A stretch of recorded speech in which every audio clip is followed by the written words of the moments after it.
सच्चा ज्ञान है। प्यारे सज्जनों, बहुत पहले यहाँ संस्कृत का अत्यधिक प्रचार था। प्रायः सब संस्कृत में बोलते थे। उस समय ऋषियों तथा मुनियों ने जो समय समय पर प्रवचन कहे, उन्हीं के सदुपदेशों को उपनिषद कहते हैं। कुछ काल पहले अपने देश में संकुचित विचार था। लोग सर्वसाधारण को यह उपनिषद ज्ञान नहीं बताते थे, इसलिए इसका विशेष प्रचार नहीं हुआ। योग शिखोपनिषद में शिव और ब्रह्मा का संवाद है। ब्रह्मा ने शिव जी से पूछा, कोई योग और कोई ज्ञान को मोक्ष प्राप्ति के लिए बतलाते हैं, आपका क्या मत है? इस पर शिव जी ने उत्तर दिया, ज्ञानहीन योग और योगहीन ज्ञान मोक्ष करने में समर्थ नहीं होता। इसलिए मुमुक्षु को ज्ञान और योग दोनों का दृढ़ता के साथ अभ्यास करना चाहिए। मोक्ष का अर्थ है बंधन से छूट जाना। हम सब लोग बंधन में बंधे हुए कैद हैं, शरीर में कैद हैं और जड़ चेतन की गिरह से बंधे हुए हैं। इसलिए सब लोग दुख उठाते हैं। यह दुख क्यों होता है? शरीर रहने पर ही दुख होते रहते हैं, काम क्रोध उत्पन्न होते रहते हैं। इसका कारण शरीर है। शरीर और संसार से छूटने से ये दुख छूटेगा। ज्ञान का अर्थ है जानना, योग का अर्थ है मिलना। ज्ञान से जानने में आवेगा कि किससे मिलना है। योग जानने से उसकी क्रिया करके उससे मिलेंगे। ईश्वर से मिलने के लिए जो क्रिया है वह योग है। जप ध्यान सरल योग का अभ्यास है। सत्संग करना ज्ञान का अभ्यास करना है। शरीर और आत्मा को जानना ज्ञान है। लिखा पढ़ा आदमी पुस्तक पढ़ता है तो उससे उसको ज्ञान होता है, किंतु किसी विशेषज्ञ के पास जाकर सुनने से विशेष ज्ञान होता है। अक्षर और मात्रा को पढ़ने से पुस्तक पढ़ लेते हैं, किंतु उसका ठीक अर्थ ठीक नहीं समझ सकते। ठीक समझने पढ़ने के लिए ही लोग कॉलेज और विद्यालयों में जाते हैं। इसीलिए पढ़े लिखे लोगों को चाहिए कि जहाँ कहीं कोई विशेषज्ञ हों, उनके पास जाकर सुनें और सीखें। यह जानकर ज्ञान और योग दोनों का अभ्यास अत्यंत आवश्यक है। बहुतों का ख्याल है कि थोड़ा जब ध्यान करते हैं मरने पर मुक्ति हो जाएगी, किंतु उपनिषदकार ने बताया कि मरने पर जो मुक्ति होती है वह मुक्ति नहीं है। जब तुम जीवन में मुक्त प्राप्त करो और तुम्हें परमात्मा स्वरूप की प्रत्यक्षता हो, तब तुम मरने पर मुक्त हो ही हो। जीवन मुक्त सो मुक्ता हो, जब लग जीवन मुक्ता नाही, तब लग दुख सुख भुगता हो। देह संग नहीं होवे मुक्ता, मोए मुक्ति कहाँ होई हो। जल प्यासा जैसे नर कोई, सपने मरे की पपियासा हो। कबीर साहब। जीवत छूटे देह गुण, जीवत मुक्ता होई। जीवत काटे कर्म सब, मुक्ति कहावै सोई। जीवत जगपति कौ मिले, जीवत आत्म राम। जीवत दर्शन देखिए, दादू मन विश्राम। जीवत मेला ना भया, जीवत परस न होई। जीवत जगपति ना मिले, दादू बूढ़े सोई। मुआ पीछे मुकति बतावे, मुआ पीछे मेला। मुआ पीछे अमर अभय पद, दादू भूले गईला। दादू गया सुनि समुझहि जन मुदित मन, मज्जहि अति अनुराग। लहहि चारित्र अछत तनु, साधु समाज प्रयाग। वो स्वामी तुलसीदास।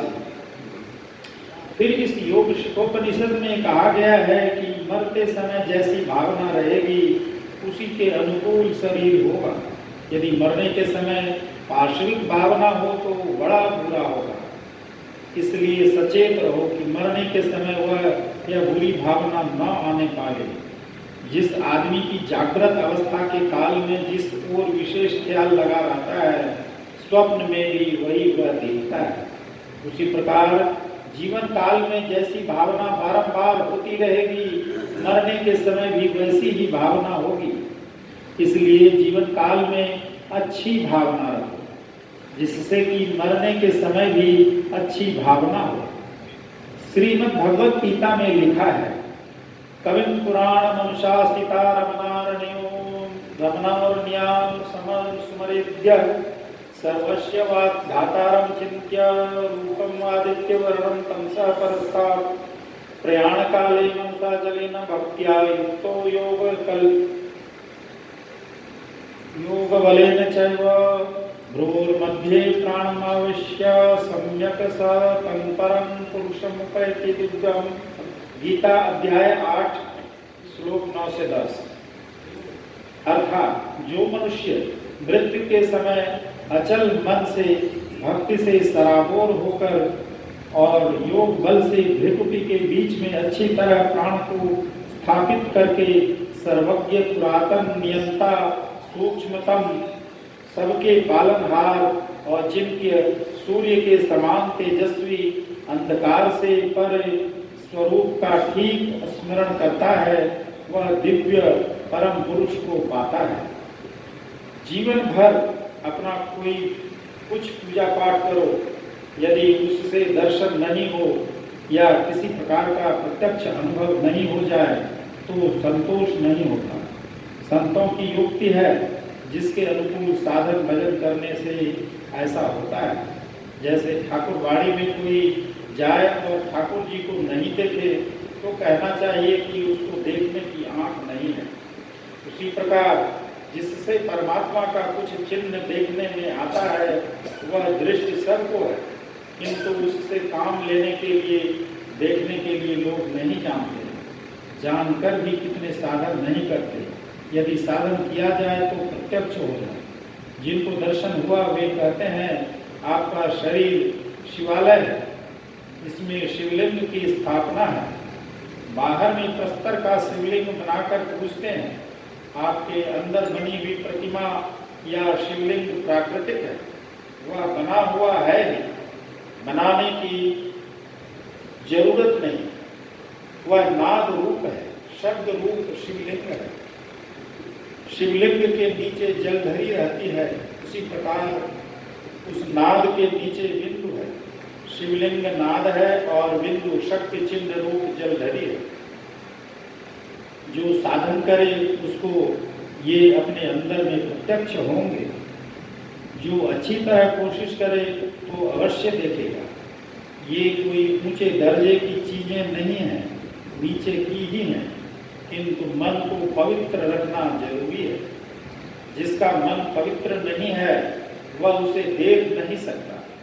नाद का अर्थ है शब्द और बिंदु का अर्थ है छोटे से छोटा चिन्ह, जिसमें परिमाण नहीं केवल स्थान है, वह बिंदु है। बाहर में ऐसा चिन्ह नहीं हो सकता है जो आंख से देख सकते हो।